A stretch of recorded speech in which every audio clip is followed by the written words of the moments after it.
Hey, it's NPR's Book of the Day. I'm Andrew Limbaugh.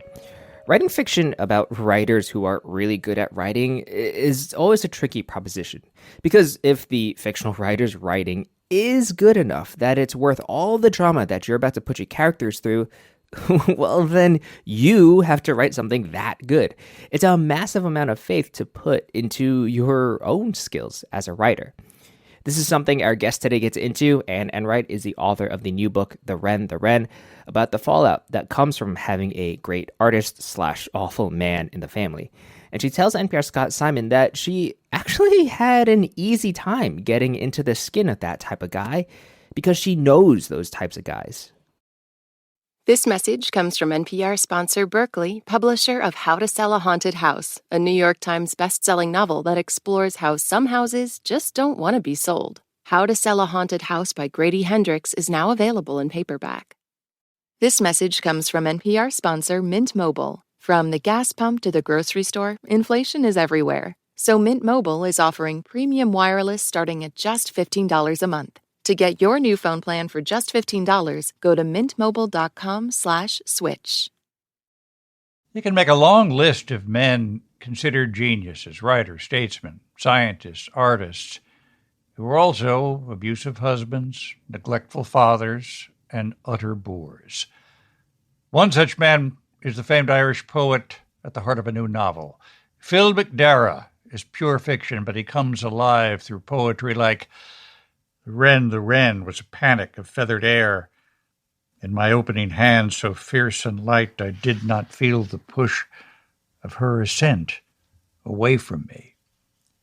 The poet abandoned his family on the way to fame. They still live with the emotional rubble 2 generations later. How those women contend with that conflicted legacy of professional beauty and personal pain is at the heart of the novel, The Wren, by Anne Enright, and the Booker Prize-winning novelist joins us now from Dublin. Thank you so much for being with us. Lovely to be here, Scott. How do you create a fictional but famous poet, realizing that the Irish poet is, alas, a stereotype for a lot of people anyway?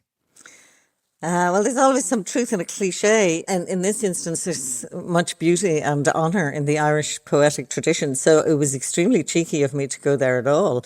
I had been reading Irish poetry during lockdowns in 2020. Poetry was what I reached for in times of difficulty. And I was interested in how, when we were so bereft, we were looking for something lyrical. I was looking for something lyrical and sweet and high. So those connections or those differences were at the heart of the book.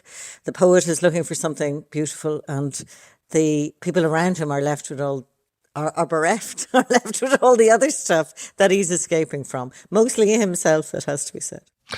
And help us understand Carmel, his daughter, and her daughter Nell, who's just starting out as a writer herself. How does that shadow fall over their lives? Yeah, he walks out when Carmel is 12, and he leaves, not in an anguished sort of way. He abandons the family when their mother gets sick. He can't take it. He can't deal with it. He can't stand it. And when we say sick, we just don't mean a cold or flu. No, she was recovering from a cancer. So, and he couldn't manage it. The challenge undid him. So Carmel, who was 12 at the time, was a kind of very sensible, stolid sort of little girl, and she used all that kind of literal-minded, tough-minded, pragmatic, all those talents. She kind of shut down and became the person who would tell other people to get over yourself, get over it, it's fine.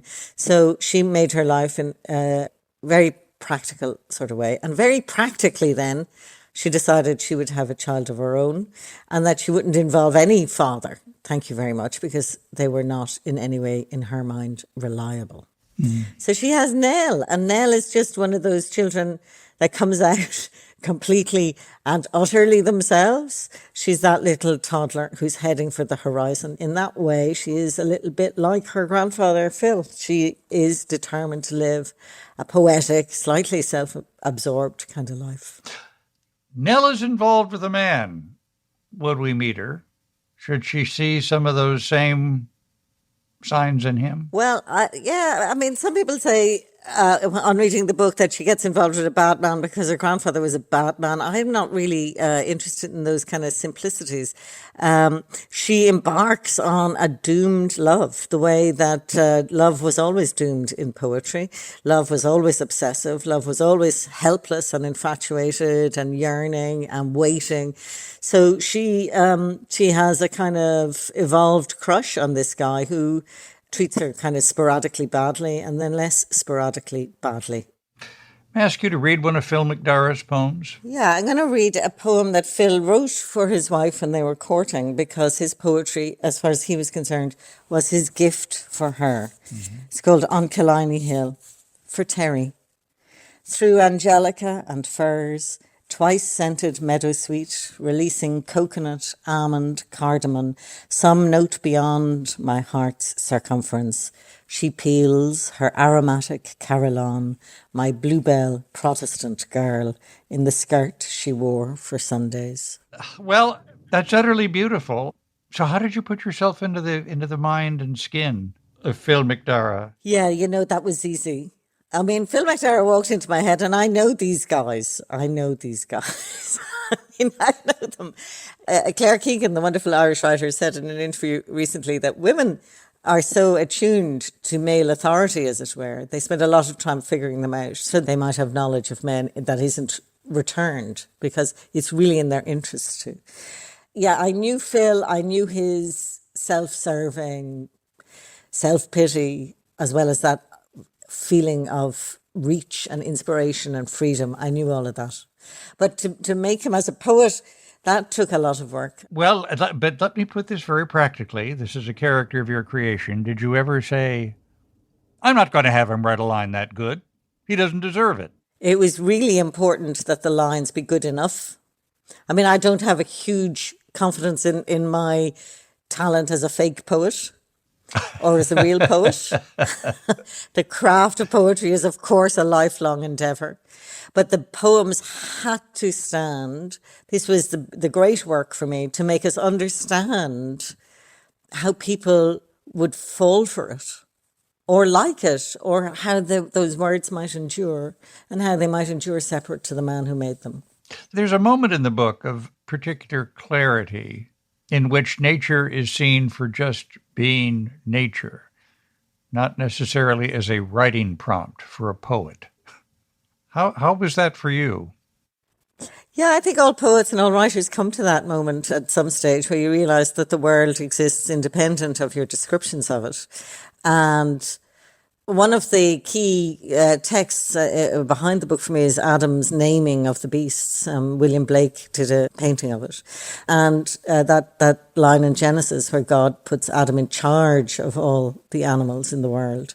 That being in charge is also starts with naming, which is an act of possession, and also can be an act of entitlement and destruction. We don't own the world. And the first way we try to own the world is by naming it. So that renunciation of language is part of a number of writers' practice. And it's a very sweet moment for me. And it's one of great clarity. Anne Enright's new novel, The Wren. Thank you so much for being with us. Thank you.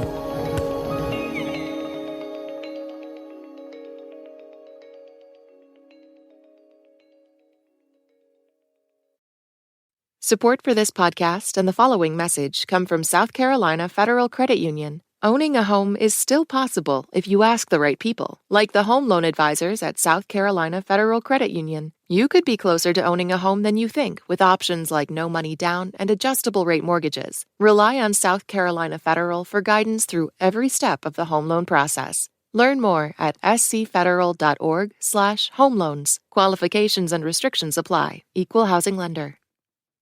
Support for this podcast and the following message come from South Carolina Federal Credit Union, a member-owned financial institution. South Carolina Federal is dedicated to serving your financial needs and investing in the South Carolina communities where you live and work. Visit scfederal.org.